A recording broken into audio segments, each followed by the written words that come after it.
Tour is still in Belgium today, and for this second stage the riders will have to race between Visé and Tournai. That's a 207-kilometer long route. There is no major difficulty in this course except for the climb to the Namur Citadel, a Category 4 ascent, 125 kilometers from the finish line. The stage victory should go to a sprinter. The first rider to attack today is Francis Anthony Roux of FDJ Big Mat, who breaks at kilometer 22.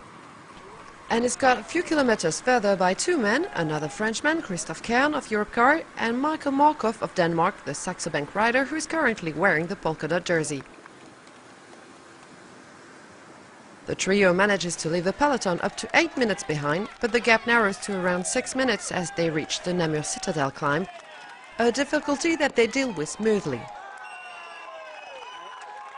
The two French riders are fair play enough to let Markov clinch the points for the polka dot jersey classification at the top of this hill. The pack remains at close distance from the front of the race, narrowing the gap little by little.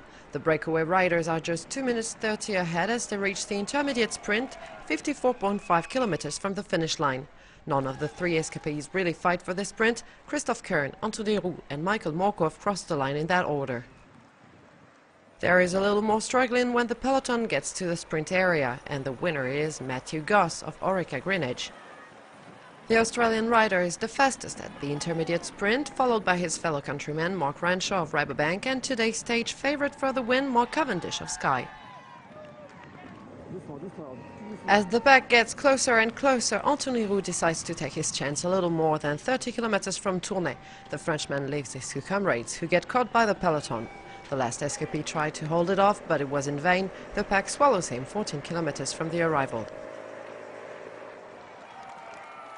Now that the break has lived, it's time for the sprinters to get serious for the finish on a 400-meter-long false flat. At the red flag with 1 kilometer to go, the Lotto Belisol riders launched the attack to put Germany's Andre Greipel in the ideal position.